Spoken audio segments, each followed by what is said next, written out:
Welcome to Far Out with Faust. I'm Faust Chicho, and today I'm sitting here with Elias Arjan. Let me tell you about Elias and what he's been up to. Elias has a background in human kinetics and athletics. He has a lifelong interest in understanding the relationship between human health, performance, and behavior. He's a serial entrepreneur. He started his own business. He's worked for Fortune 500 companies. He's worked closely with them, and he's consulted with them. In recent years, he's been working to optimize individuals and companies as a consultant and a trainer, and he's been a leading proponent of evidence-based, science-based biohacking, which is one of the many reasons why I'm excited to talk to him. He's also the current senior vice president of Biostrap, and we're going to talk about what Biostrap is. And Biostrap has allowed him to explore all of his passions, which are business, creativity, marketing, sales, health, and science. Elias, welcome to the show. Thanks for beaming in, brother. Appreciate your time. Thank you, Faust. Excited to be here. Thanks for the invitation. Man. So quick, Elias and I, can I call you Eli? Do your friends call you Eli? Yeah. My friends call me Eli, so I guess you qualify now. Okay, cool. Eli. So Eli and I met at the Biohacking conference just like about 2 weeks ago. And oh man, it was crazy. I went to this late night party, and everyone in the room was biohacking. I mean, it was the craziest, coolest late night party. You know, you normally go to a late night party at a hotel and a suite, and you know, everything could be going on, and everything was going on at this one, but everyone was like using a gadget or trying an awesome drink. It was so cool. You had to be there to believe it. Yeah, we had a Kava bar, thanks to our friends at True Kava. We had BioLight, so people doing red light therapy, so the whole room was all red. And then we had like a Halo PMF device, and we had some Theraguns and the compression boots from Theragun. So it was like it was a different type of late night party, right? It's what biohackers do after dark, you know? Yeah. Actually, that sounds like I got to produce that event, Biohackers After Dark. You just gave me an idea. That's awesome. That would be awesome. I'm going to use that name. That's a great one. You should, man. And invite me to be on it. Yeah. Well, it's just because, you know, the biohacking community, I mean, it doesn't mean we don't have fun, but it's just maybe a little bit different, right? In terms of what we consider a party. Totally. And you know what? It was an absolute party vibe. I mean, everyone was partying, enjoying themselves. It was no different than any other late night party, with the exception of what was going on was legal for the most part. That's right. Yeah. And it was, it was actually interesting too, because that was our night where we had basically most of the influencers and podcasters. I remember when you came in, I introduced you, and I was like, oh, that person has a podcast. And I pointed at like 10 people that all had I was like, podcast. All these people have podcasts. And you were like, yeah. I was like, oh my God, I better make my rounds. That was so cool. But I was like, I've been on all of theirs, haven't been on yours. So here we are. Yes, here we are. And before we go forward, man, there's so much going on right now. You know, I wanted to ask you how you are, where you're at. And God, it's like, I feel like there's no one who is unaffected by this environment, this unrest that we're living in. Yeah, I mean, it's definitely, you know, we're living in a very interesting time.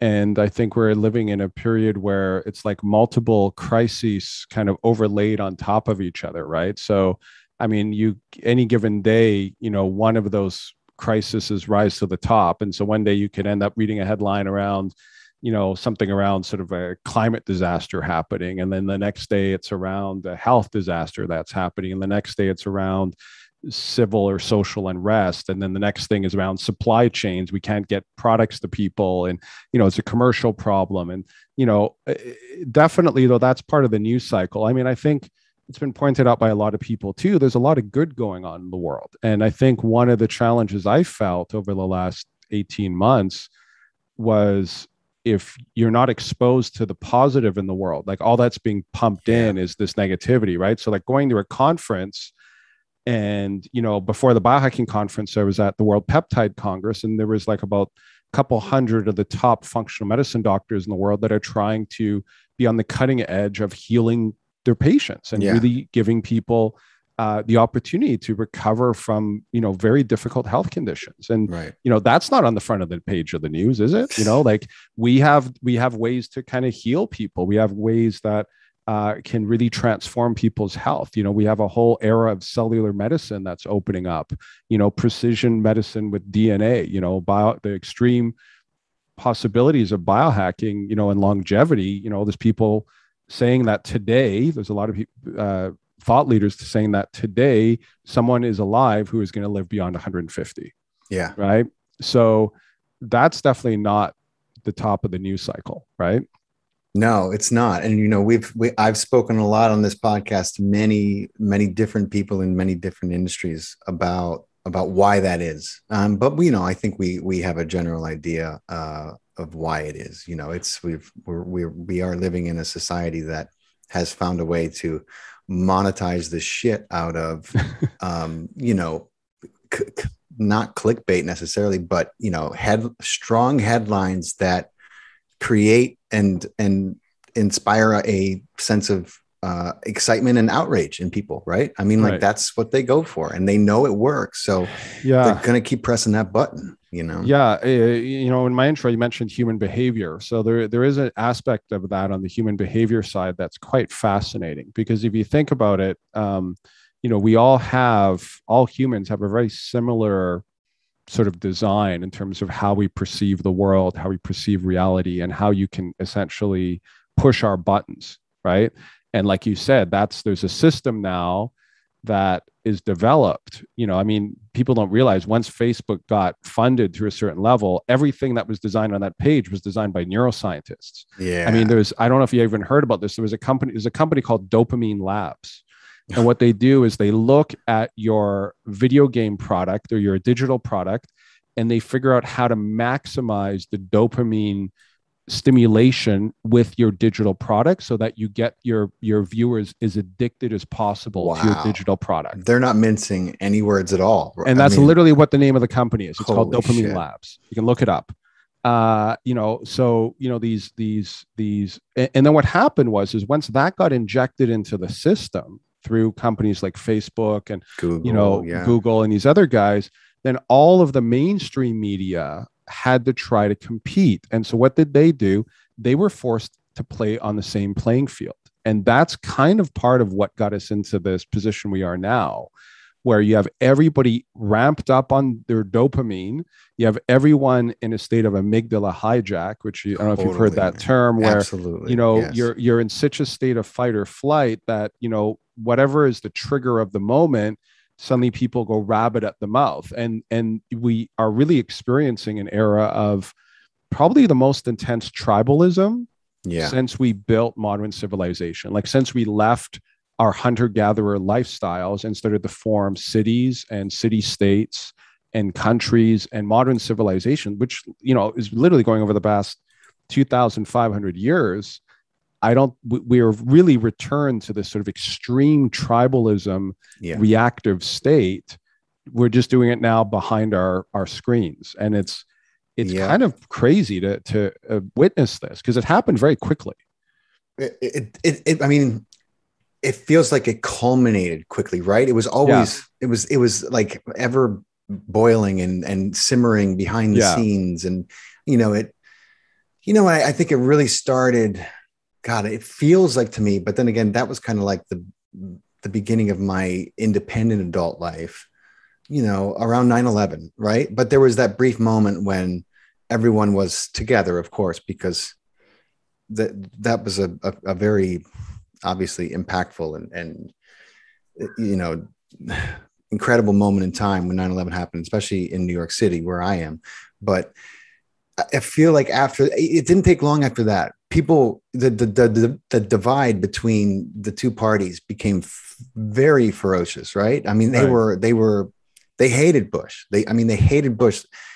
I never really had much of an opinion about it. He just seemed like a real doofus to me, but I didn't really know what he was about. I do now, but it feels like it got worse and worse and worse and worse from there. I don't know. I mean, I don't know if you know this, but I'm Canadian. So the whole sort of binary aspect of American politics has always been a little bit of a confusing to me, because it's so like this linear, us or them, like you're on this side or that side type of the, aisle or fence or whatever people want to call it. And, I think really, if you look at what has happened and what is really this, in some ways, the source of our kind of social ills right now is the ability to have nuanced conversations, right? Is the ability for us to have, I mean, a lot of people have been pointing at things like podcast and Substack and the sort of alternative opportunities to create content, because we've lost the ability to have nuanced conversations. Everything is a quick media cycle. As you said at the top, it's like a clickbait response. Right. How do I get that amygdala hijack? How do I get that person to not even read the article,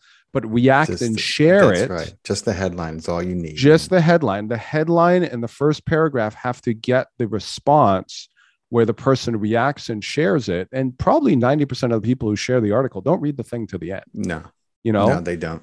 And they don't and even bother to share the article half the times. They'll just screenshot it. Yeah. Just screenshot the article.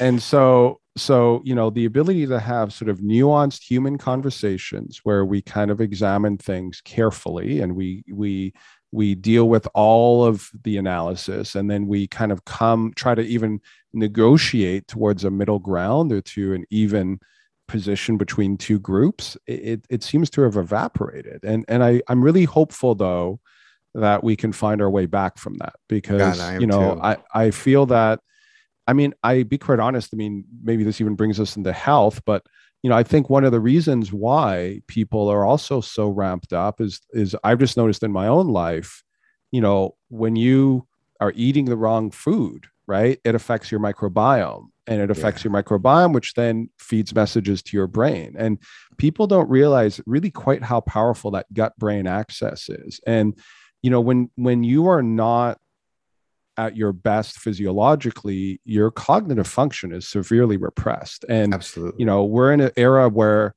almost 90% of America is metabolically dysfunctional. Yeah. Right. I mean, that's the studies that have come out, at least 60% of the people are obese. When that is happening physiologically, you kind of can't expect people to cognitively be at their high functioning state. And so this is the relationship between, health and society, and to some degree, politics, social structure. Like it's all, this is why I started in health and wellness, and I had a whole career in multiple fields, as you mentioned, business, acting, multiple areas, but I've come back to health and wellness because it's the one thing that doesn't matter your age, it doesn't matter where you are in your life. Like, you got to make that paramount. Yeah. I mean, you got, this is your big chance. What are you waiting for? You know what I mean? Right. Like so, and look, I want to address a few things you said, because I just feel like I cannot pass up an opportunity to stress the importance of understanding the literal vitality that comes from this, right? People think that it's all about what's up here, and they think that they can just, eat what they want, exercise a little bit. And as long as they're, they stay, people like to use this term, skinny fat, or, just together, presentable. I mean, and that's some of the time, but what they don't understand is that everything that you're putting into your body has a direct effect on, like you said, the cognitive ability and awareness that they have in their life, right? So people don't realize that. I'm sure, I don't know if you got a chance to listen to Dr. Zach Bush speak when he was at the Biohacking conference. He lit the whole room on fire. He was just, but I learned a lot from him, studies about what happens to people who are eating like really low grade chicken, like chicken that is slaughtered, chicken that has spent its whole life being pooped on by other chicken just so it could be slaughtered. You know what I mean? Like, the amount of depression and, people who think they're living a healthy lifestyle, and, they're literally just consuming this one thing, and it's changing, their entire changing their biology. It's literally changing their biology, and by de facto changing their neurology, changing their cellular function. I mean, it's pretty amazing. I can even give a personal testament to this, is that, and this will be a little bit unpopular to kind of bring up in some circles, but I was, for moral reasons, I was vegetarian for 24 years. And so I thought I was doing the right thing by the planet. I thought I was doing the right thing by my body. I had a biology professor in college who kind of showed me, atherosclerosis, arteries that were all like enlarged. They Right. said these guys were eating too much meat, and, here's what it's doing to your body and to your heart, enlarged hearts and all this stuff. So I thought, that was the best thing for me to do. And as I got older, I gradually had to kind of tone it back. So I even tried to be vegan for a little bit, and that was completely devastating to my health. So I had to kind of Wow. go off being vegan. It was devastating. So I didn't last very long. But as I got older, I started, building in like fish and started having like occasional chicken, but trying to get high quality, grass fed, free range, Right. all of that. And then, a couple years ago, I just felt like, I still wasn't feeling as good as I felt like I could be, considering I was doing all of this biohacking, all of this working out, athletic training. There had to be something missing. I had red meat for the first time in 24 years, and again, Wow. the highest quality that I could get. Yeah. And since then, I've gone pretty much like a keto carnivore diet. And my level of mental clarity and energy level at my current age is greater than it was 20 years ago. Wow. So if you dial in exactly what is right for you, and this is where the whole biohacking thing starts to come in, because I'm not saying everybody should be, a keto carnivore. Right. That works for me. The N=1 philosophy of biohacking is around dialing that in. But as you said, the reason I kind of coming back around to this is because the idea that people don't realize they have a brain fog until it lifts. Yeah. So when you say, you explain this idea of brain fog, and people think, well, I don't have brain fog. Yeah.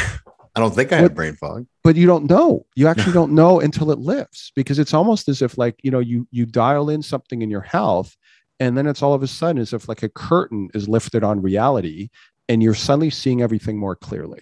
Yeah, man. It's like wearing the wrong prescription, but not knowing it, Yes. Yeah. And and you didn't realize what you were missing. There were social situations that you were not able to tune in to the other people. There were communication opportunities that you completely missed because your brain fog just prevented you from being responsive in the moment. There's so much of life you can be unknowingly missing out on. And again, I think mindset definitely plays a big role. But even I feel like sometimes the mindset has to come even after you got the physiological dialed in.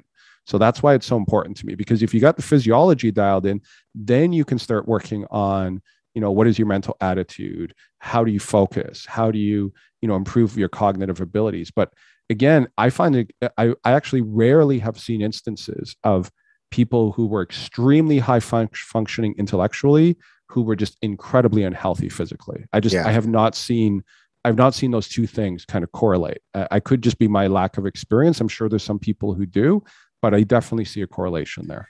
Well, there's exceptions to every rule, of course, but for the most part, I agree with you and it's a very controversial thing to talk about, which is crazy these days. I got a message the other day from a friend of mine who he's a former manager of mine. I love the guy.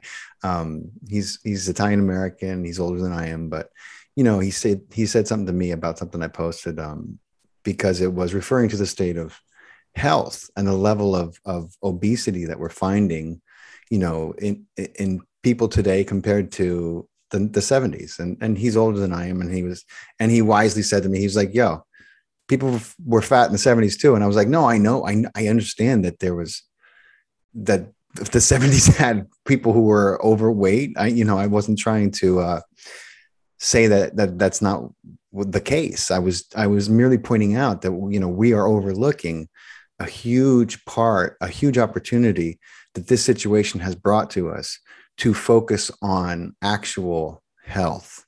But the statistics are kind of clear on that. Like, absolutely. Again, at the end of the day, I consider myself definitely a student of philosophy and life, but, a scientist as well. And, we didn't have 60% of the population obese in the 70s. We didn't have 60% of the American population on some form of medication. Exactly. And then what I forget the number is like 40% on 2 medications, chronically, like, basically, we didn't have rampant type 2 diabetes. No. We didn't have rampant, even mental illness to the degree that we have. And the mental illness may not be physiological. That could be social construct that's driving that.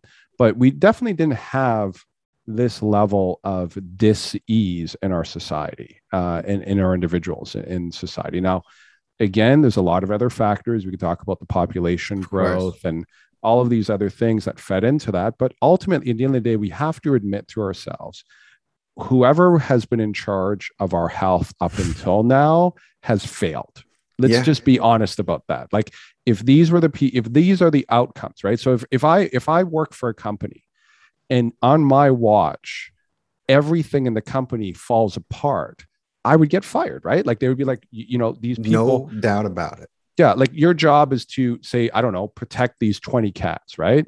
And if 18 of the cats, die because I didn't take care of them, I'd be fired because my job is to protect the 20 cats, right? Or even if 10 of them died, if be quite honest, probably if 2 of them died, they'd fire me. Exactly. Let alone if they all suffered from, 12 chronic disease, 8 neurological, like, if what went on under my watch was anything like what we're seeing that has gone on in the last 30 years, they would come for me with pitchforks, and I wouldn't blame them to look to Marie Antoinette me. I would feel like I better hide because they should chop my head off for what's going on under my watch. Well, and that's what's kind of interesting about some of the events that I'm seeing happening now, because I'm seeing, although it's kind of small and grassroots, but it's not just, it's a combination of individuals who are fed up. I'd say the biohacking community is made up of different groups. And I've talked about this before, but I'll just sort of name kind of the way I qualify them, if that's okay. You have people who are like the optimizers. These are people who are probably already pretty healthy. They might already be doing CrossFit and, athletic or, but they're trying to get that edge. So they're probably already in the upper percentile of health and even probably wealth. And they're just trying to get that edge. And then you have people who are concerned, people who actually probably may have even been diagnosed with a condition. Yeah. A lot of people I hear, and you'll hear these stories a lot, of people who were diagnosed with a condition where they were told there was nothing to be done, or the only thing was to do was like they handed them a pill bottle and said, you just take this for the rest of your life. Right. And those people just kind of said, I'm not okay with that. I'm going to find another path. And then they had to go on this whole hero's journey of like finding their way out of that, right? It's the wounded healer metaphor, if anyone is familiar with like mythological thinking, right? This idea, heal thyself. And so once you go through that journey of healing yourself, I don't know if to get a little philosophical, there's the ancient Greek story of Chiron, the centaur, and that was his story, the wounded healer journey. So people go through that journey. Once they heal themselves, a lot of times they end up becoming advocates for health, right? Many times. Absolutely. Or sometimes they end up, they start a foundation, they start a company, they build a business, they do something because it's like, I had to overcome these health challenges and I don't want to see other people go through what I went through, or at the very least, I want to provide them the support that I maybe couldn't find. I love this group, but I'm going to say something here. I'm going to add a little bit of a but here is someone who's been really active in the health optimization space. The only danger with this group is they often become evangelical for their protocols. Yeah. And yes, that healed you. And I'm very happy that it did. Right. And I believe that had an incredible impact, but that doesn't mean everybody else now in the world should follow your protocol. Right. I'm a biohacker. N equals one. Yeah. N equals one. It worked for you. Doesn't mean it's going to work for anyone else, right? So, maybe there's pieces of that. And again, not trying to say people shouldn't share their story, but then these people become like so evangelical, they just kind of push everybody through their programs. But we don't need to go too deep down. No, we don't. But that is it's worth mentioning that is a spiritual foundation, I think, that keeps a guru of sorts who won't admit to being a guru, but loves sharing his knowledge and loves empowering people in different ways to heal themselves through technique, through knowledge, through understanding of the body's innate and incredible ability to do just that, to heal and to recontextualize what's always happening in the body, because the body's always trying to heal, right? Right. It only knows how to heal. It doesn't, when it's sick, it's, there's a dissonance, there's a disease, there's some kind of destructive process happening, but that is not, the body is not doing that on purpose. The body is still struggling to get better. Right. And sometimes there's a downward spiral that happens. But, I think that when people who have healed and then become, like you said, evangelical about it, those people have not done the kind of spiritual work to know how to keep their ego out of the fucking formula, right? Right. And that's a good point. Yeah. That's a problem you see a lot in our society. Is there's a lot of boy tyrants. To use a phrase from one of my guests, a lot of people who never really grew up, who then come into a position of power. Yeah. Yeah. Yeah. And like I said, it's not everybody, but like I said, I've seen it a little bit too much. And as I see the community growing, I see some people who really bring what they bring to the table with great humility and love and compassion and doing an amazing job. And then, as you said, you see these other people who try to suck all the air out of the room because they know better than everyone else. And it's just something, you're going to get that in any group, but it just bears mentioning. So we have our optimizers, people who are already in that top percentile looking to get the edge. We have the people who sort of overcame struggles, right? The wounded healer group, that trying to heal themselves in the biohacking community.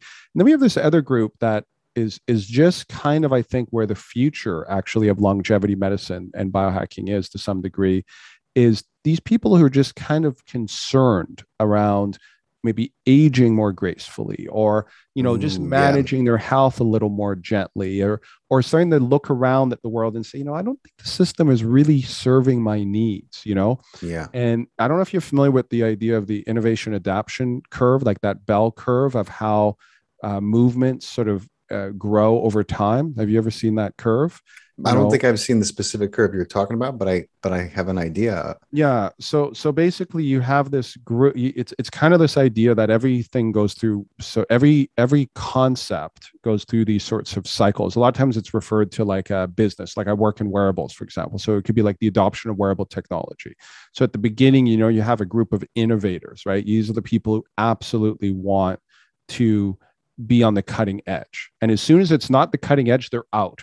They're on to the next thing that's cutting edge. We kind of always all know somebody like this, sure. Like they were, I was listening to Nirvana before anybody knew who they were. And as soon as they were popular, they dropped them like a hot potato, like that, these type of people. So these people always have to be on the cutting edge. So they jumped into biohacking. They were like, hey, yeah, we're going to do all this crazy stuff. We're going to grab all this tech. It was all very experimental, and they were comfortable with that, but not everybody is. Then you kind of have this next group, kind of like the early adopters, and it's still kind of innovation stage, but it's growing a little bit. There's a few more people picking it up. But, the innovators have already dropped it. They're on to the next movement and trend, but these early adopters are still kind of helping the experimentation of this new idea or concept grow.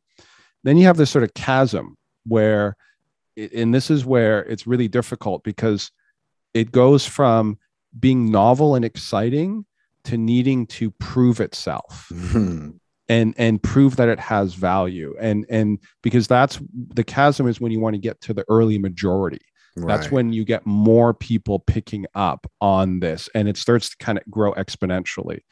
And I've been having some conversations with people within the context of like the biohacking, health optimization, longevity communities, and it's growing fast. I mean, if anyone's in this community, it's I've seen the growth over the last 4 years just so dramatically, but I live and breathe it every day. Right. 4 years ago when I said I was involved in I led a biohacking community, people were like, what's that? And now I lead a biohacking community and people go, oh, cool. Yeah, I've heard of that. So that's changed, but we still haven't really reached, of course, a critical mass or a tipping point of any kind. So we're probably right inside that chasm right now. We have a lot of people kind of looking in from the outside saying, that stuff looks kind of interesting, hyperbaric oxygen therapy. I've seen these people sitting in ice baths. What's that about? Yeah. I've seen people, showing that they're shining red lights, What the on hell are their they doing? bodies, Yeah. or what the hell is that about? So there's people starting to look in now. There's this sort of, kind of people concerned about their health. They're curious about what's going on. And I think we're, about to enter a phase of growth. One of the things I'm starting to explore is this idea of like, even, what is the business of biohacking, and again, people don't even like the term biohacking. They I want to know. use, I got a few comments. We're like, I don't like that term. I'm like, yeah. okay. Yeah. So Okay. there's some people using health optimization in its Yeah. place, or longevity medicine, or life extension, or, there's a whole bunch of different terms. And I guess maybe we didn't really even define biohacking. I guess we assume, I don't know if your audience all knows what the term means. You know what? You're right. We didn't. We probably should. But I mean, it's. I guess it is a little controversial, but it should be self-explanatory. But I mean, why don't you, if you want to give them your definition of it? So, I think the definition that's kind of been thrown around the most lately is it's just the idea that you can sort of optimize your internal and external environment, or hack your internal external environment to optimize your life, your body, your mind, and your general experience of the world, I guess. So it's really about hacking, which, if you think about hacking, biohacking has been around for a very long time. The hunter gatherers were doing Right. biohacking, right? They were developing things they could do. They were taking psilocybin mushrooms. That's a type of biohacking, right? They were developing hacks or shortcuts that would make life better. That's right. And, or easier, or, yeah, to accomplish a feat or a task, yeah. Tool making in a way could be, you could almost, well, I wouldn't say it's a biohack because you're not necessarily hacking your biology, but I think biohacking is even spread a little bit. Like you could be hacking your external environment, right? Sure. So to some degree. So but as we've gotten more, as our world has gotten more complex and more toxic, unfortunately, we probably need to biohack to some degree. Like you have to do things that maybe not everyone else is doing. Like, one of the big ones that everyone's talking about now is like, just don't look at your phone 2 hours before bed. Right. That's not really a biohack per se, because we're trying to hack, this is something that technology has created a problem. Right. And now you need to kind of hack the problem, right? And just not look at your phone to try to increase your melatonin production and, calm your nervous system down, because so many people, when they hit the bed and they put down their phone, they lay down on their bed and their brain is just spinning a mile a minute. Right. And they can't fall asleep. And they're like, why didn't I sleep good? Oh, yeah. I didn't exercise hard enough, or, I shouldn't have eaten this, or, in my case, my dogs and kids kept me awake. But, well, there is, eating, you there is mentioned eating. I just it. want to mention real quick, one of the best hacks, if anybody doesn't already know this, is don't eat 4 hours before bed either. Right. So go to bed on an empty stomach, and put the phone down. so tell me why, because I don't know. It's a sincere question. Like sometimes I'm hungry before I go to bed, and if I eat, then I'm like, oh no, I'm really tired. But then I wake up sluggish. But it does kind of put me to sleep if I have that snack before bed. Whereas I feel like I'm not hungry if I don't. And I know that's probably very particular to my metabolism, biology, and psychology. But I'm just wondering why that is, Well, the general reasoning behind, and this is probably definitely more true for men than women, because men are on 24-hour cycles and women are on 28-day cycles. So they need to biohack differently. And this is something that I didn't know when I started, obviously, as a guy in the biohacking community. And very quickly, we started to just notice that some of the women within our community were getting really negative outcomes doing the same protocols as the men.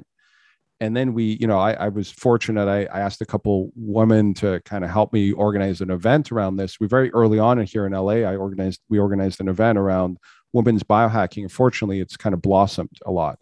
Yeah. But for men, intermittent fasting is a really powerful biohack. It's probably, to me, one of my favorite ones, one of my, maybe my top one. And the reasoning behind no food before bedtime is because really mainly, the active digestion while you're sleeping, is pulling blood into the digestive system. Right.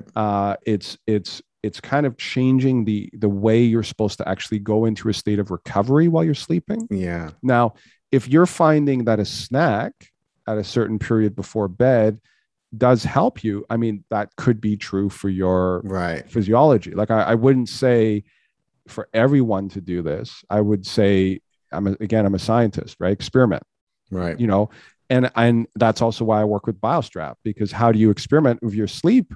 Well, you know, you can subjectively say, I think I slept good, but if you're not measuring your sleep, you don't know. So get a quantifiable measurement tool, measure your sleep, right? Yeah. Biostrap's an amazing sleep tool. People wear that. They learn things about themselves and about their sleep patterns that they had no idea existed before.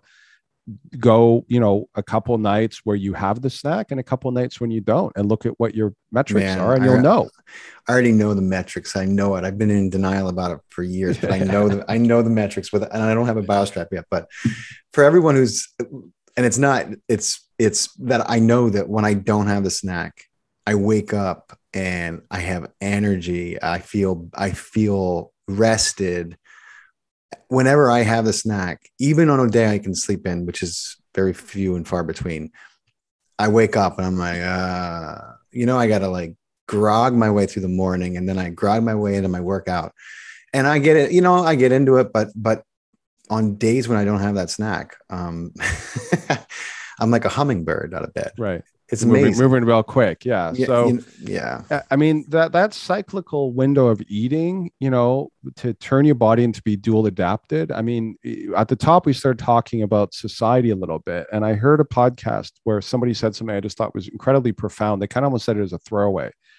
I think it was actually on a Sam Harris podcast. And he said, the guy he was speaking with said, we're kind of in a state of cultural diabetes. Yeah.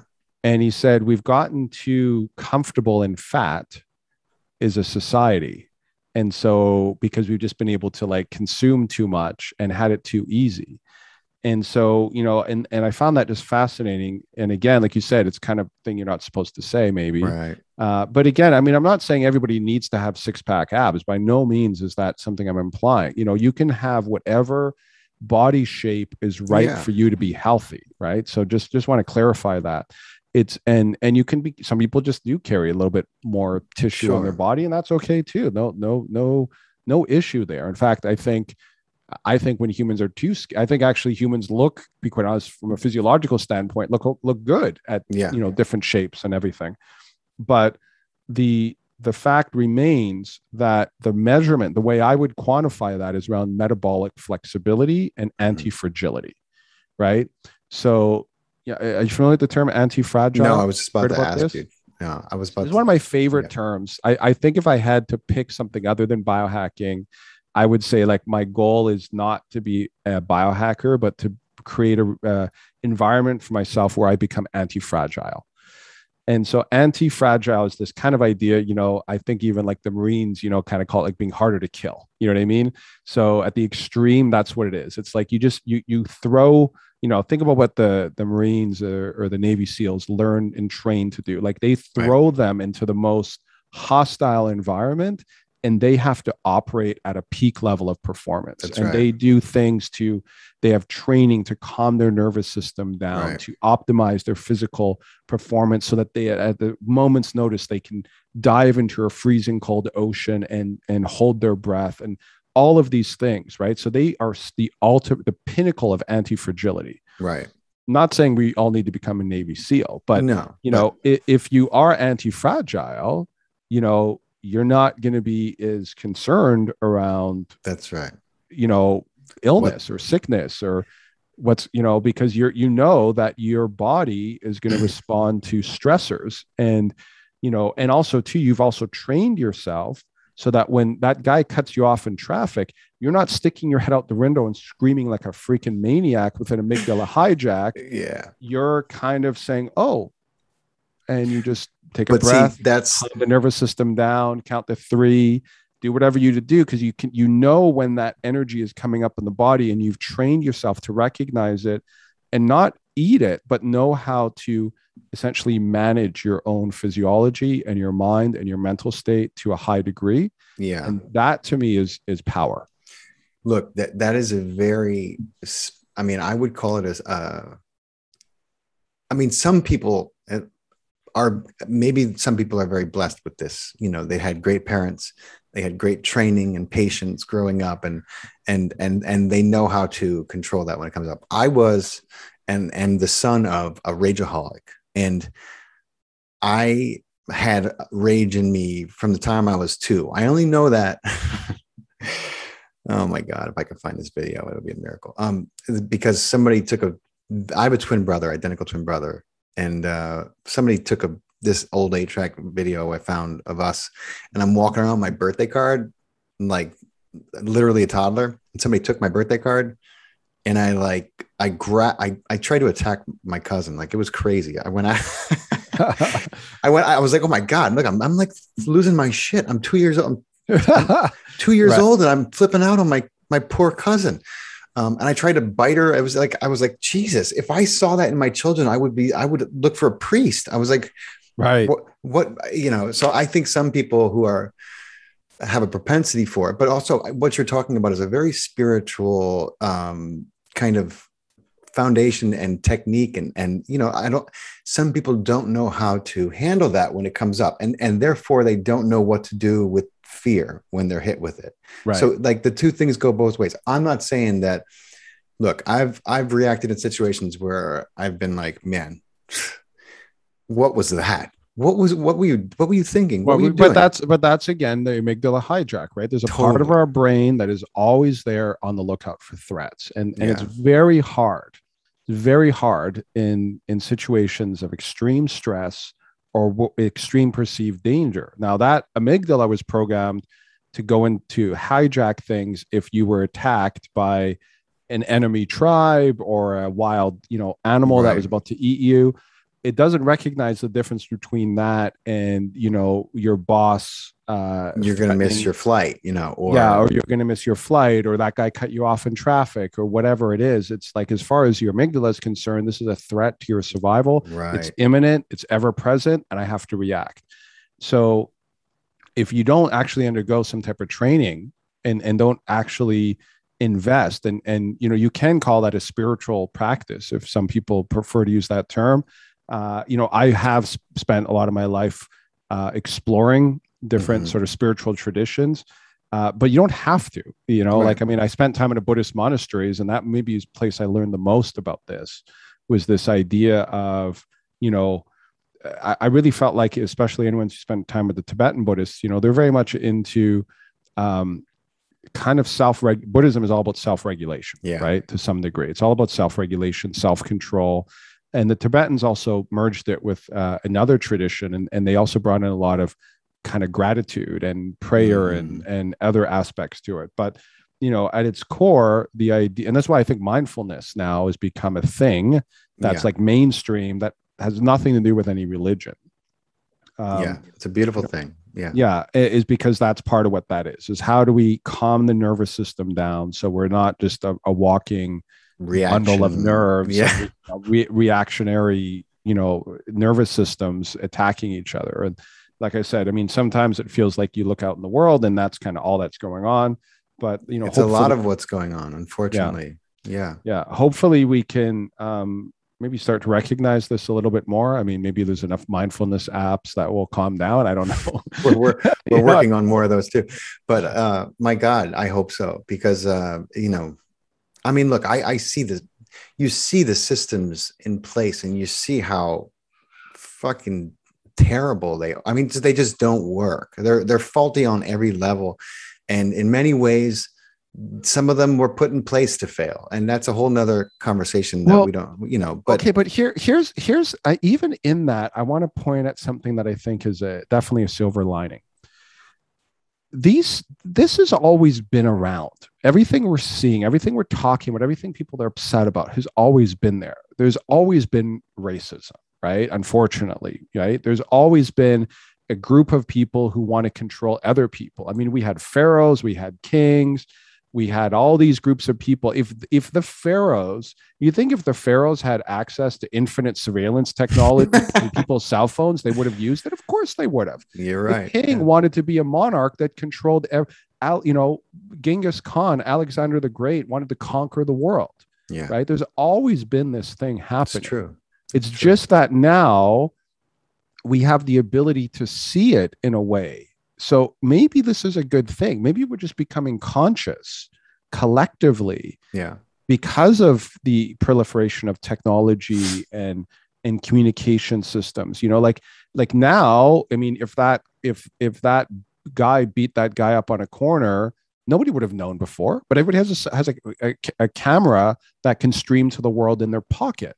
Right. So if that guy commits, something unfair, right? And that's true. That's the double-edged sword. Yeah. It's suddenly recorded. Now that was probably happening 30 years ago. We just didn't have, not everybody, you didn't have a camera crew on every corner. Right. So I think people also need to put this in perspective. There's a great analysis of this that I found, that I was recommended, called The Revolt of the Public. And it was written by a CIA analyst who basically, his job for the CIA was to look at global trends and predict what was going to happen. And when he started to notice the proliferation of information and how the information age was going to change societies, he started to notice things like the Arab Spring. And so everybody celebrated the Arab Spring because they were like, oh, look, they're going to overthrow their dictators. But when the Arab Spring basically now has come to Western society, and now the Western developed world is saying, hey, maybe we want to kind of overthrow our dictators, so to speak, then that's going to create a real conflict, right? In a way that all of a sudden, the rest of the world is the more established countries or communities are very unhappy about how this is going. And so how is that all going to play out? I mean, it's a great book to talk about this, because he says that, and he doesn't paint I'm not going to say he doesn't paint a negative picture, but he sure doesn't paint a peachy, positive rainbow unicorn one either. It's like, this is a time of transformation and change. Transition, absolutely. That is just kind of like, doesn't really have the closest parallels people have said are things like the printing press and, the development of language, and very specific, like massive transformations that we've undergone as human beings, and so it's not going to be easy. No, it's not going to be easy. And I'm one of those people who believes that we chose this time to incarnate here on Earth, and we didn't do it for no reason. So, we're in it for as long as we're in it. And I think the more we, and I'm speaking to myself as much as I'm speaking to anyone, the more I can accept that, instead of railing against it, but know that, I, like everyone else, I'm finding my place in this world day by day, and that the only way you're going to truly affect change is to embody it and to live your life and follow your greatest passion and enjoy it. And if you can do that, you have a much greater effect on people than if you're, yelling and trying to pick up there's a time and a place for that. I'm not saying that there isn't, like right now in Australia, but more specifically in our society, I feel like that is the greatest way to, affect the true change, is to really embody what you're looking for. I know it's cliche, like embody the change you want to see in the world. But you know what? Every person I've ever given that advice to who has taken it has come back to me and said, dude, you're not going to believe this. And I was like, what? I tried to do what you said. I just tried to do it because I didn't know what else to do and nothing else is working. But I just tried to, be the change that I wanted to see in my so-and-so. Right. And it, dude, they were in shock. Everyone was in shock. But it worked. And I mean, that's just like there's a simple hack for you. If you're stuck in a relationship, if you're stuck in a situation that you really want to change, or you think it's the other person that needs to change in order for you to be happy, try this hack out. Be the change you want to see in that person. Right. Even if it's everything, if it goes against all your your passive aggressive instincts about what has happened in that relationship. Just try it out and see what happens. I guarantee you it'll change everything, at least for that night. But anyway. I mean, we definitely have always the opportunity to, control what we can control, right? So like that's actually, I think I've even heard that's the definition of wisdom, is knowing what you're actually in control of and knowing how to be able to manage it, and not essentially investing all of your mental resources in the things you can't control. And it's a very hard thing to do right now, right? Because you're being told like, there's a crisis here, there's a crisis there. You need to be angry about this. You need to fight for that. So how do you just kind of look at your life and look at what's around you and say, what can I, and that's, again, just coming back. I mean, that was probably one of the reasons I got into fitness, because, also the fact that I was extremely unhealthy as a teenager, and I had no muscle, I had no ability. I was that kid in PE class, couldn't do one push-up, Right. That's incredible to hear that. That's who you were, and this is who you are today. That's an incredible. Yeah, I went through. I mean, maybe I can tell that story in a minute. I've told it a time, once or twice before, but it's yeah, it was definitely like a kind of flip of the switch moment. And that was one of the other things that also too, I've had a couple of those in my life, and, sometimes they call those whatever epiphanies, but I guess it's this idea that I guess, maybe somebody needs to hear this right now. Like wherever you think you are in this moment and whoever you think you are in this moment can be changed at any time. You just, there's sometimes these moments in life where you just kind of look at your situation and you just say, you know what? I'm not going to be this anymore. And you change, and you just, boom, that's it. You're not that, like from that moment on, you decide to be someone else, and that is absolutely doable. That is out. I've done it myself. Like I said, you talk about the fitness side, I was a kid, I couldn't do a push-up. I had no muscle tone. I was all just kind of, flab as a kid. And I never developed any athletic abilities. And then I just had this moment where I just flipped and I said, you know what? I'm going to join a gym no matter how hard it is. If I can only lift 5 pounds, I'll lift 5 pounds, but I'm just going to keep going until that 5 pound becomes 10, becomes 20, becomes 50. And it's a huge decision, right? It's when you make a commitment to yourself like that, you're rewriting your story and your fate instantly. And you know it, in your heart, this time I'm going to keep it. Maybe you've said it before, but something about this decision, I had a similar decision I made when I survived college, and I didn't go to the gym once in college, but it was a small miracle I survived, thank God. But I was like, I'm not going to smoke cigarettes anymore, and I just threw them out, and I was like, I'll just do a push-up. I'm going to do push-ups until I can join a gym without embarrassing myself. That was my plan, Right. But it was a firm decision I made. And I knew that it wasn't an immediate cold turkey thing, but I did, it was months went by, and, maybe then I bought a pack, but then I threw it out, and I struggled like that off and on. That's the other point. And I'm glad you brought that up, actually, because the one thing that you often hear of the, like Tony Robbins is the world is like, yeah, I can just shift like that, boom, and they make it sound like that's how it's going to be, but it's really not. Actually, I have a behavioral model I personally developed around what does it actually take for that transition to happen, based upon a combination of my observations, behavioral science, neuroscience, like what does it actually take? And usually those moments happen like you just described for yourself or for me, because something, what is called a pattern interrupt. Yeah. So you're kind of going about your life, and the pattern can come from inside. You can just wake up one day and be like, I'm done. Or it can come externally. Usually if it comes externally, it usually tends to be like a bit more of a lightning bolt, something that hits you in the face and it's kind of harsh, Right. Or a big paradigm shifter, like a tragedy or something. Yeah, or a tragedy. Exactly. Yeah. And that's the tragedy is a serious pattern interrupt, right? Like, when you go into you say someone who's a smoker, I mean, my dad had this, someone who's a smoker, his whole life goes to the hospital. That's right. Suddenly it's like, we're going to have to operate on you. Right. Well, I mean, I'm sorry it took that to get him to quit smoking, after 40 years, but some people, that's what it takes. I mean, same with my mom. Yeah. And so for me, my big pattern interrupt is I was, I said I was unhealthy. I was not living a good life. As a teenager, I was struggling to kind of find my way. Went to go live with my grandfather. I was 18, and he was, I think at the time he was probably, I think he was like 78. Yeah.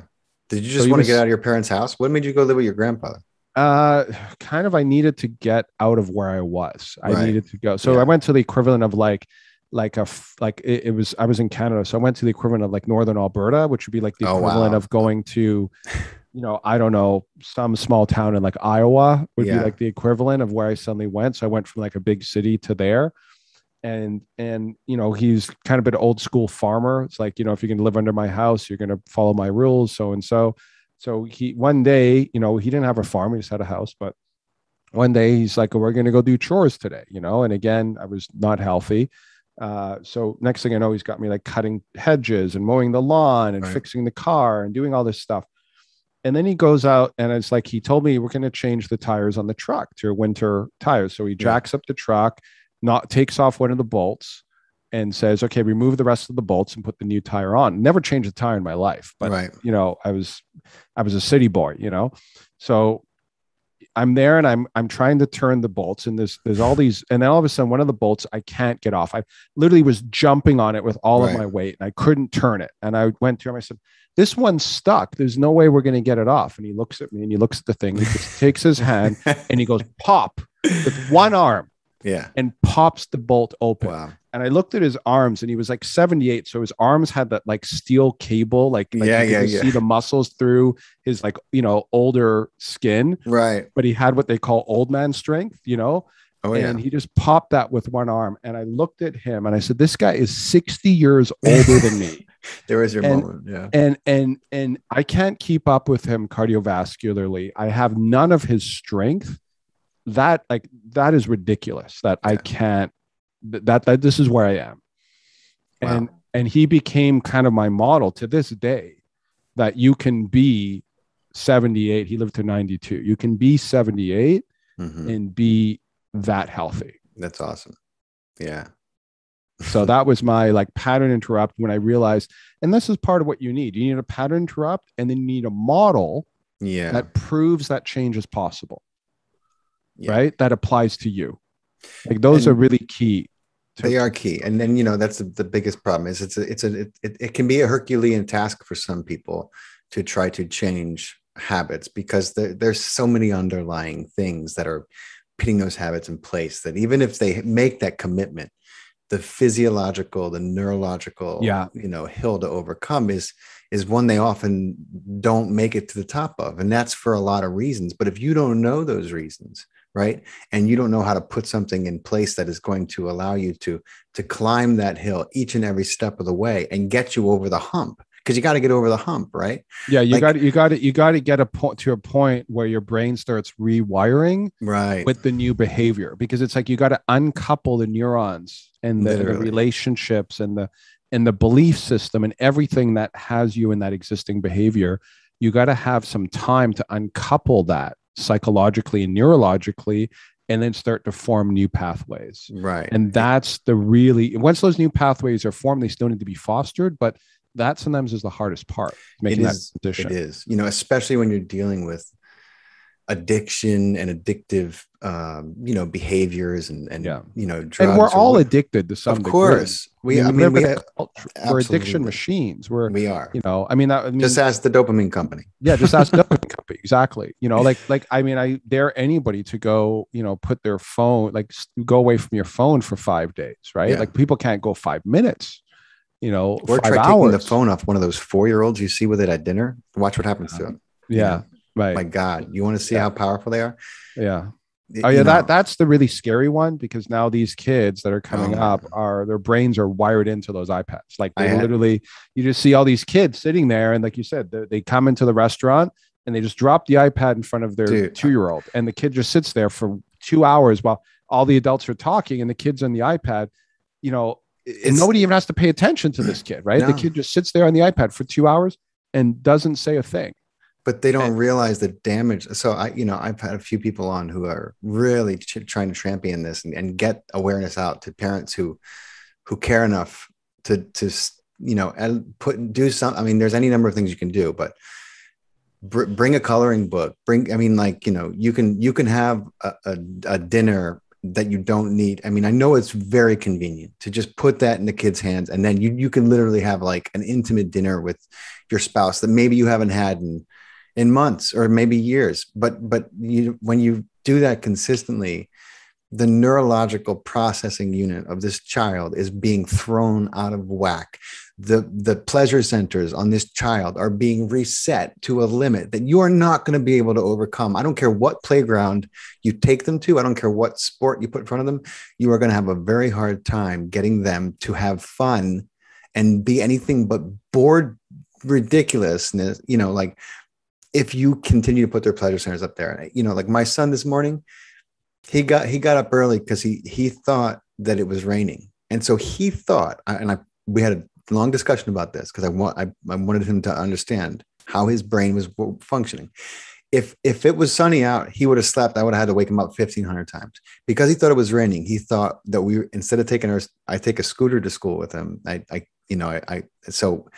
But when we're in the car, sometimes I'll get out my phone and we'll play this game we play together. It's like it's called Champions. It's like a fighting game with the Marvel superheroes because I collect comic books and we've always been into it together, right? He thought we were going to play that game on the way to school. He was up by 6:30 in the morning. I didn't have to wake him up. I was like, and then when he found out we were going to take the scooter, he was so disappointed. I'm like, I don't understand what you're upset about. And he was like, oh, I got up early. I thought we were going to take a car. I'm like, wait a minute. Every morning since school started, I've had to literally, it's taken me 15 times to get you out of bed. This morning, you thought you were going to get to play a game for 3 minutes on my phone and you woke up at 6:30 ready to go. What does that tell you about what's happening in your biology and in your brain? And he was just like, that's amazing. Actually, that story, I find that a fascinatingly anecdotal, but impactful story. What does that tell you of how he just looked at me like, he understood. He knew my point. Comes back to that dopamine labs, right? Like the dopamine is the anticipation of reward, right? So how do you create a system where that's the reward? Like, oh, I'm going to get to play that game, right? Like I'm going to get to have that experience, right? I'm going to get to, have that drink or whatever it is that's what is driving people it's a very powerful, and if you have to think about it, I mean, the evolutionary reasoning behind this processing system in our brain, it makes a lot of sense how you had to motivate people to engage in behaviors over long periods of time. But the cycles also too weren't so tight. Like you wasn't like post on Instagram and wait for the likes and like, oh, get all the dopamine hit, like, and get all those dopamine hits. It was more around, how do you sort of almost drip dopamine so that you could go and like hunt over a large, range of territory to eventually find your game, or gather that tuber or whatever it is that was the game, so to speak, that you were playing to get your reward. But now we've just taken it, amped it up, shortened the cycles, turned up the volume to 100. And I mean, that story is actually pretty amazing because I imagine from what you're telling me, it sounds like, your son isn't even getting that much access to this. It's just a little bit of access, but still driving his behavior that intensely. That's all. I mean, literally, unless it's a rainy day, we don't ever take a car to school. I mean, and he only plays that game on the rainy day. So his brain associated the rainy day with the dopamine reward of playing that game. And that was enough to get him all juiced. Right. And one of my favorite, I mean, I'm a student of Dr. Joe Dispenza. I don't know if a podcast has come up where I haven't said that to someone because he's affected every aspect of my life, studying under him. But one of the things he always says is like, because we at his retreats sometimes we'll get up at 4 a.m. to do this long because of serotonin levels or is it melatonin? Who puts you to sleep? Melatonin puts you to sleep. Serotonin is tied to the dopamine, and serotonin's a different type of like reward neurochemical. Yeah. Well, because the melatonin levels are so high at that time in the morning, we do this meditation that early. And so, but he always says, like, look, you could have trouble getting up for every day of the week, and it just means that you haven't found something in your life that is exciting and novice to you. He's like, did you have trouble getting up to catch the plane here, to Mexico? And I was like, no, I was up early for that. Of course you were, just like in school when you had the field trip. You every other day of the week, you had no desire to get up, go to school. But that day that you were taking the bus to the field trip, you were up and you were getting ready. And I was like, son of a bitch, he's absolutely right. On those days when we're excited about our day, we're up and at 'em. Even if we only got a couple hours sleep, think about it. It's like, wow. So how do we create? How can we create that day that is going to be filled with, some kind of novelty and excitement that excites us to get out of bed in the morning and really kind of go about it. That's the challenge. And you can also create, it's interesting, you can also cultivate sort of routines as well that help drive that. Like I know for me, since I've kind of learned more about sort of biohacking and even the impact of light, so it's like, and unfortunately I live in Southern California now. So when I get up in the morning, the first thing I do is I have a big yard outside and I go out, I ground on the lawn, I look at the sun. I don't have sunglasses on. I usually don't have a shirt on, and I'm catching that morning light, and I go out there, I do some breathing exercises. I have a steel mace. I do some steel mace movement. I kind of get this like morning flow in it. Even if I take it for 10 minutes, just 10 minutes of that puts me in a zone that sets the tone for my day. But it's funny. I'm of two minds around this. So there's a lot of people who talk about curating their days like minute by minute. Like at this time I do this and this and this and this. I don't really believe in that either. I think it's good to have these patterns, but again, coming back to anti-fragility, to be anti-fragile, your body's got to not know what's coming next. So if you know that every day I have my meal at 12:30 and every day I have my workout at 4:30, it probably there's some ways that could be okay, but I guess my personal belief is like mix it up, right? Coming back to what you said, make life exciting. You don't quite know what you're going to do exactly. Be creative too, because that's also part of, and some people maybe can't do that because they have so much responsibility. They have to be a bit more regimented. They should find a way. You've mentioned some awesome biohacking that you do. I'd love to get even a little more personal on some of the top biohacks, because that's something that people are always fishing for, always looking for, searching for, So, I mean, we could jump into that. Okay. Yeah, let's jump into that. Let's talk about, I would love to know some of your top biohacks, and what works best, what you've seen work best in the people who you've given this to and studied. So yeah, I guess what we often like to talk about, because, biohacking sometimes has this sort of perception that it's expensive or it's for maybe people who have like a lot of disposable income or what have you. So I always like to talk about the free biohacks first, just so people, get the right impression. So I mentioned one already, getting up in the morning and having the ability, if you can, to connect with the earth through what's called grounding, which is, our ancestors just called walking, but we call it now a fancy name. We call it grounding. Yeah. Getting light into your eye. One of the things that's really interesting about biohacking is this recognition that light is information to the cells.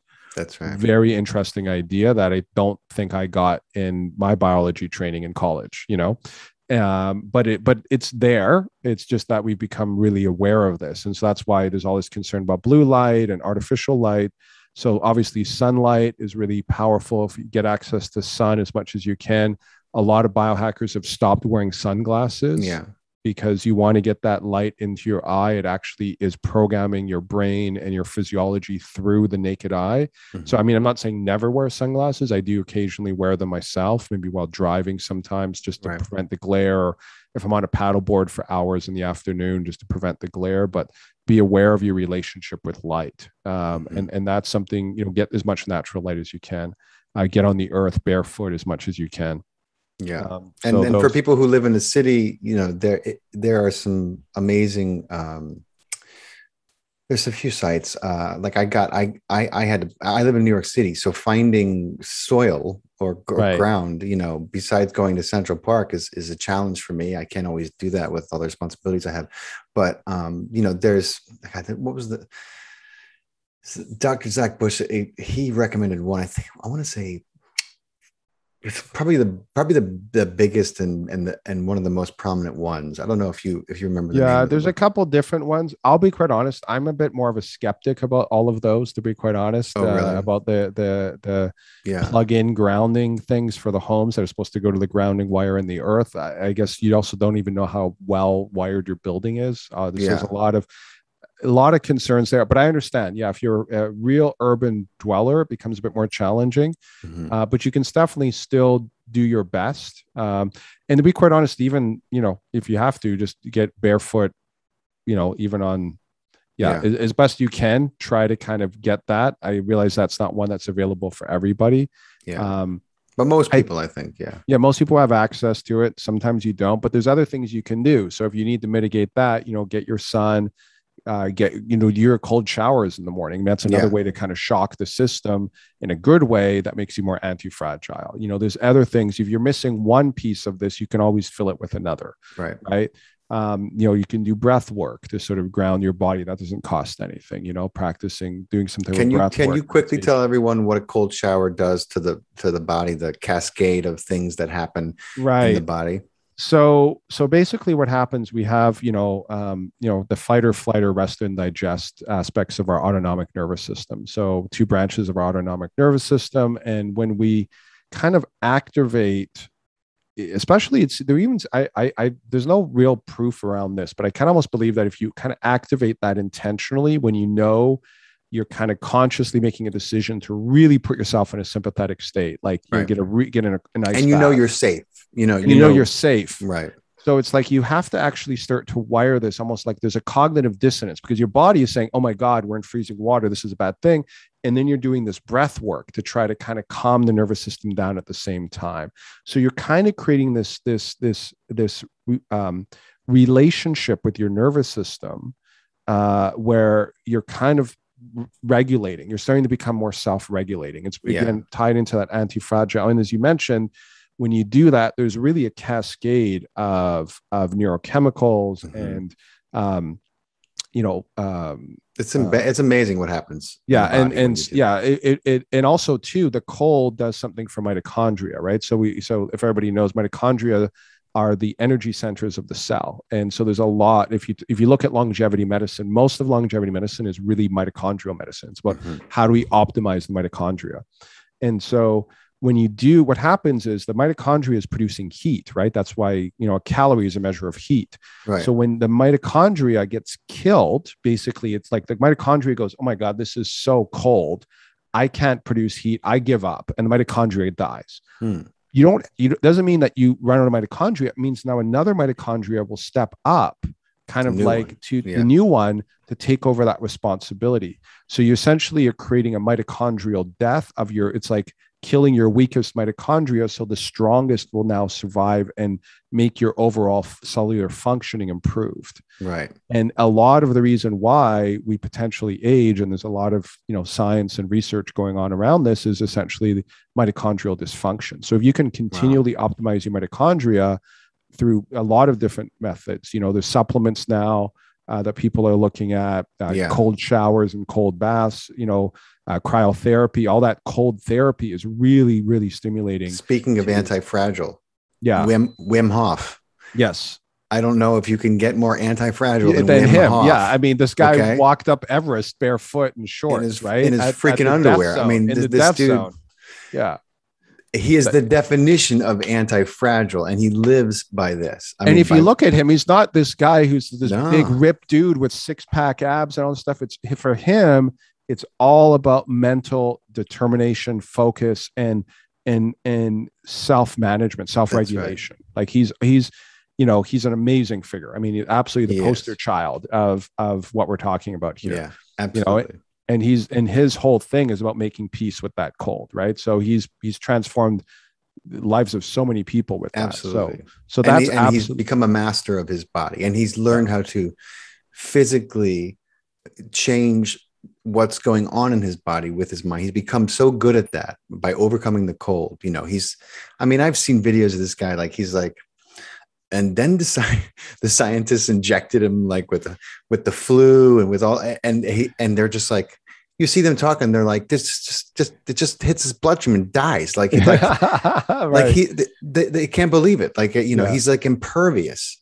Yeah. Because he can regulate his body temperature. He's just, they put him in the ice and his body temperature doesn't go down. Yeah. And they've done that also too with like monks, you know, scientists have gone and looked at monks where, I mean, look at the Shaolin monks, right? They take swords and they've learned how to not let it pierce their skin. I mean, that's, you know, doing push-ups on 2 fingers. I mean, the human body is capable of incredible things. Absolutely. You know, and really, I think one of the biggest problems we have and this is where the mindset comes back in, is somehow the belief that we are fragile, right? Sometimes like the belief that we are fragile is actually what's making us fragile, because once you start to kind of once you turn that around and you look at Wim Hof, you know, that's the whole idea of having a mentor or a teacher or a leader or a figure that you look up to is, you know, not to say that they are so great, but to, if they're a good mentor and teacher, they say, you can be as me.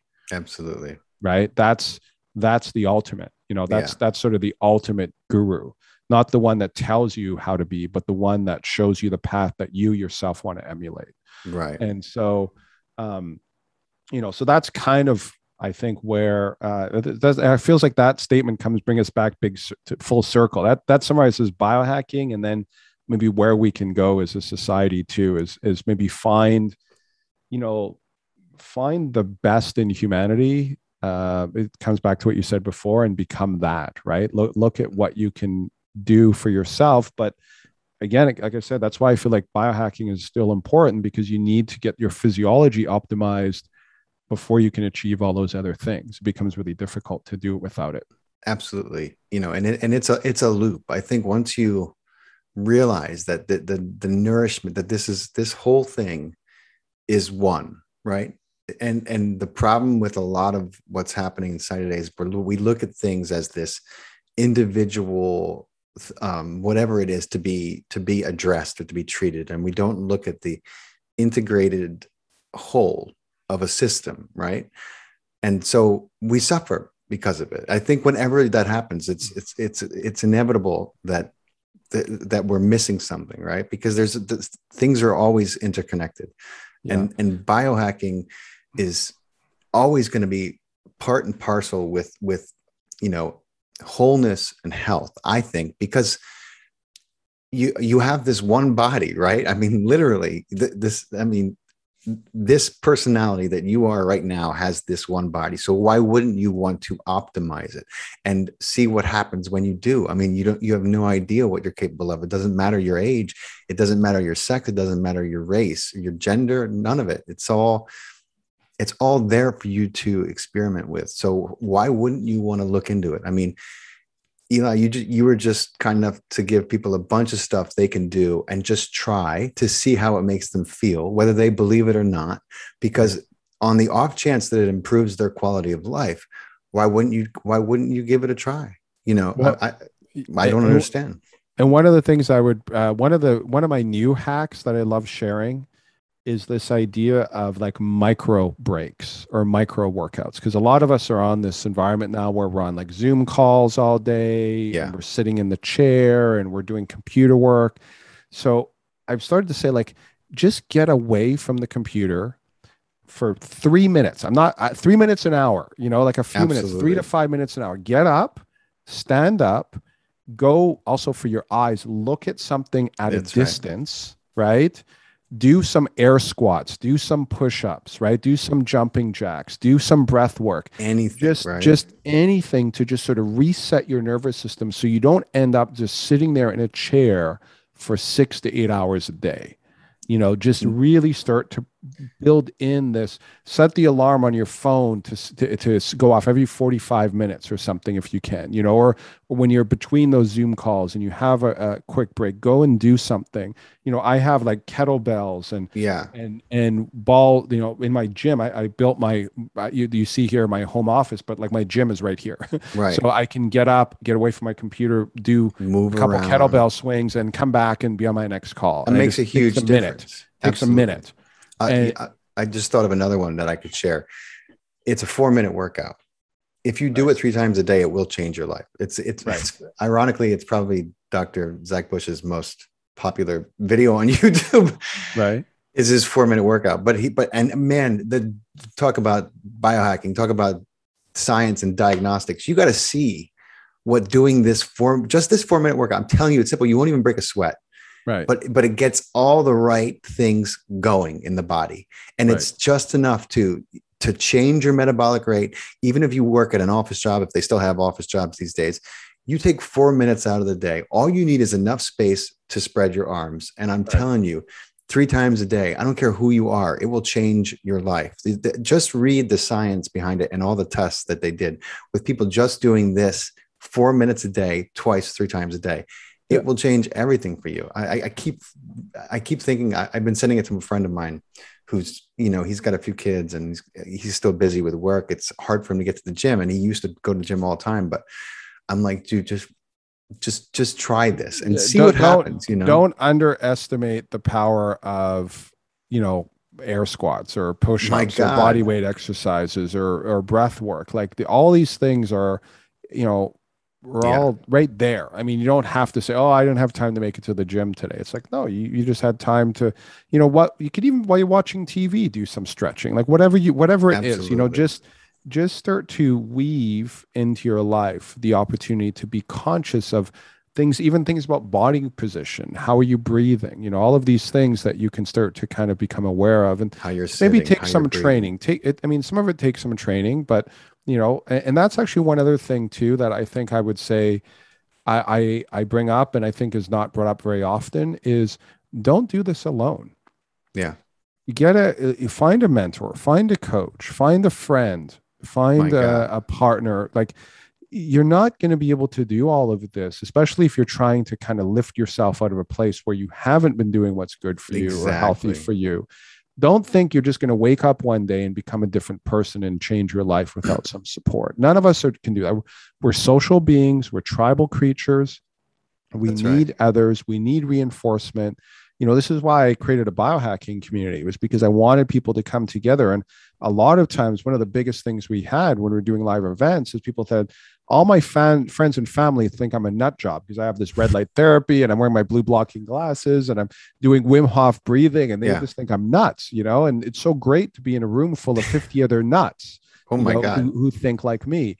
And so, we do need to have that sort of tribe and that sense of support, and that we're not alone. And I think, in some ways that might be one of the most important biohacks you'll ever do.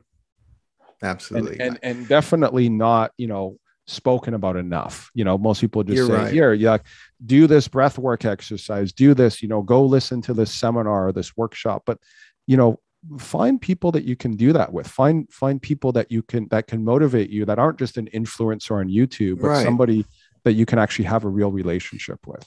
And sometimes, I feel like for men, there's a lot of, weird pride tied up and all this like shame or embarrassment about, they're trying to get into a routine because they're so out of it. They don't quite know how to get back into it. And so, but what I'm saying is, wouldn't it be worth it to reach out to a trainer, just to get you back in there and someone to motivate you?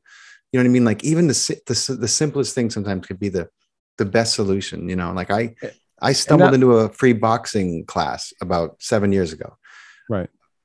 It changed everything for me. I love boxing. It's like all I do. I mean, not all I do. I actually do a lot of different exercises, but I love it. I love boxing. You know what I mean? Well, and that's what I'm talking about. So find that group, I mean, I a couple of years ago kind of got into CrossFit. CrossFit definitely has a bad name and it's not for everybody, but I found a way to participate in that community. And even when I moved recently. And so when I went to a bunch of CrossFit gyms, and none of them kind of worked for me until I found one that did.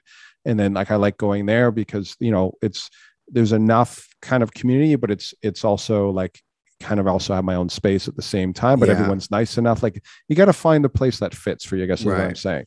Absolutely. And, and we're all a little bit different. Some people will prefer yoga classes, or some people will prefer something, but find, community, again, coming back to this idea. So we didn't go over this completely, but I talked about the behavioral model. So you have to have, so you're going along in your behavior, you have a pattern interrupt, something kind of smacks you in the head, makes you realize, oh, geez, I have to change. So then you start to try to change. You try to change on your own, you're going to revert back to your previous pattern, and you're probably not going to succeed. I hate to say.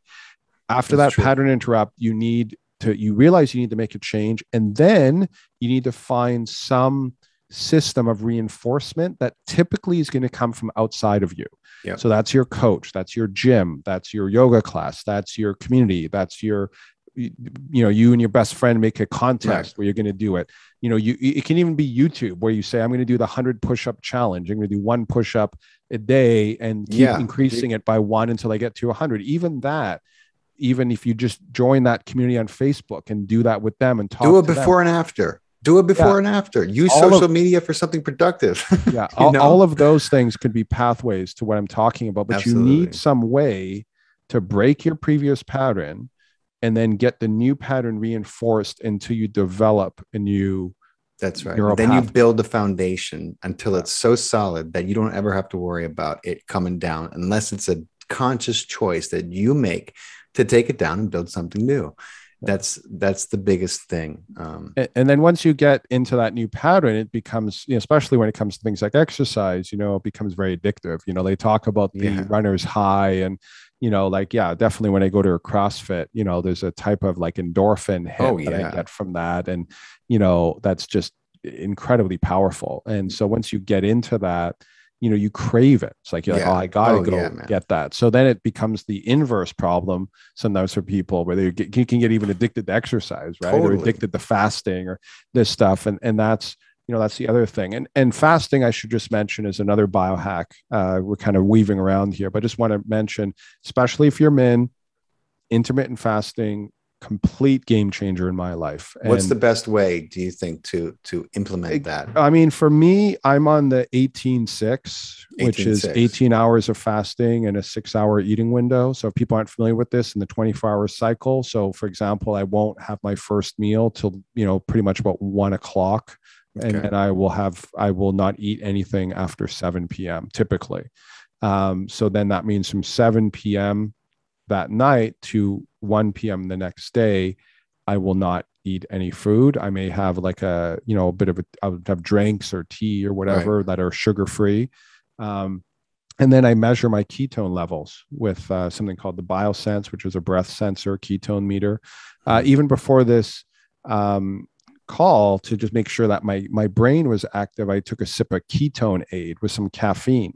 So that's another way, like I just hack my nervous system so that I know, okay, I'm going to be doing a podcast. I want to have my mental acuity on high.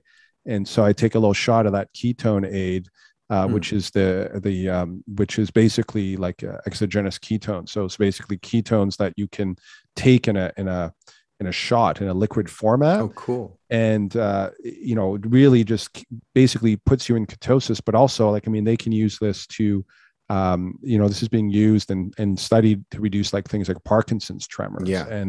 And one of the things I've just noticed, the more and more literature that's coming out, ketosis and being dual adapted is just really the key to optimizing human performance. If you are constantly eating food and constantly feeding the cells with glucose and sugars, you are not going to have a healthy body. They're incompatible, unfortunately. So you have to find some way to get that autophagy, right? To get that autophagy into the body and train your body to burn both ketones and glucose. And now that CGMs, or continuous glucose monitors, are available to all of us, and We can do, anybody could go buy a glucose meter at CVS, or you can go online and go to something like Keto Mojo and get their ketone meter and test your blood. Like, you can figure out where you are. Cool. And start to figure out how to optimize that for yourself. Because if you can become dual adapted, burning both ketones and glucose, and your body can work, because right now, coming back to where we started, we have a cultural diabetes, type 2 diabetes, where life's become a little too easy. And as a consequence, we're having cultural issues arising, cultural disease. A lot of people have type 2 diabetes, which is a disease of essentially overconsumption. Yeah. So as above, so below, right? Overconsumption in our society, overconsumption in our body. That's kind of really, I think, at the core of a lot of our problems, both health, internally to our bodies and into our civilization, come from that kind of that overconsumption, the Tibetan Buddhists call that the realm of the hungry ghosts. These ghosts that we just are constantly country of hungry ghosts. Gabor Mate wrote a book about that, the realm of the hungry ghosts, I believe, about how, and it's more about addiction, but this idea that you just need to feed something inside you that is ravenous, and no matter what you do, you can't quite get it fed. And that's maybe a more crisis of the spirit that's manifesting in the body. And as you said, as above, so below, and the problem, I think, is twofold, because, and we could have a whole other podcast about this, but it's worth mentioning that, a big problem is that the nutrition that was once in our food is no longer there. And so the body is not getting what it needs. It's sending signals to the brain saying, I don't know what you're doing. And stuff tastes good, but we still don't have enough this. We still don't have enough that. We still don't have enough this. And so you're eating and you're not filling those tanks up. And so the body's still sending signals to the brain saying, we're going to need a little more. And so it's a big contributor to the overall health of our country and the world. And it's worth mentioning, because if you can look at some of the foods you're eating, if you can focus on them a little bit and just start to diversify the way you're getting your nutrients, there's a better chance you're going to feel full eating less. I mean, I noticed this, big time. And what I'm so excited about, and I just posted this on LinkedIn, one of the companies that produces continuous glucose monitors was reporting through a study where they showed what happened when, if you ate something that was a 600 calorie meal that was like, Big Mac and fries, and if you ate a 600 calorie meal, which was like a piece of like organic whole grain fed chicken breast and like a little bit of a sweet potato, and you would see that they both 600 calories, I forget that was not the exact number. And then you would see the glucose spike from the fast food was extreme, whereas the glucose spike. So this idea that a calorie is a calorie, which unfortunately has been pervasive in the fitness industry for decades. Long time, yeah. It is just a misnomer. A calorie is not a calorie.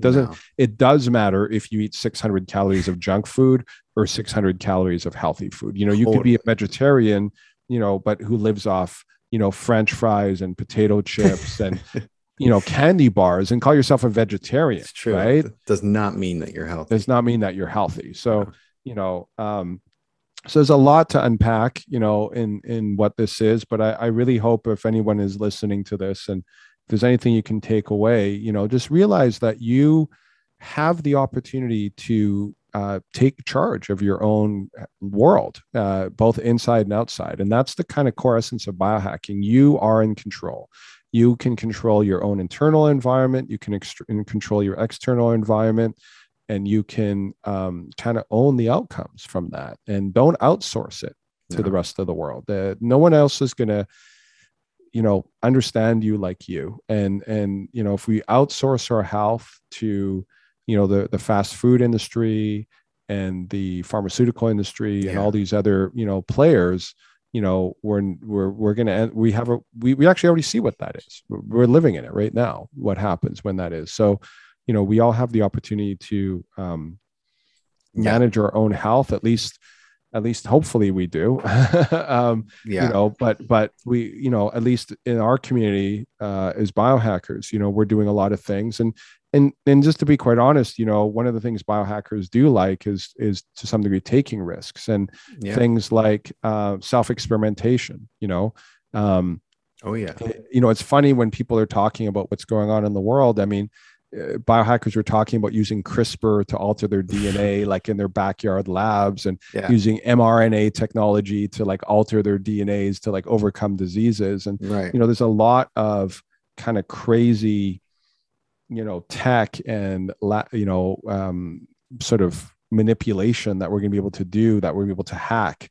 Right. That is also coming down, and we're learning so much. And it's also impossible to keep up. I try to read all the papers and watch what's going on, and it's actually impossible to keep track, I bet, man. It's of just everything so that's happening. much, you know. So much. We didn't even touch on a bunch of things like with Biostrap. There's this I whole world know. of biometric science. There's this whole world of, I mentioned just momentarily, like continuous glucose monitors, and those are going to be complete game changers for our understanding of insulin resistance and metabolic flexibility. And Yeah. there's so much happening. So I know it can seem overwhelming if you're new to this. Start small. Like I said, start with micro breaks. Right. Learn how to do push-ups, learn how to do sit-ups, do little things. And, all, was it Lao Tzu, all great.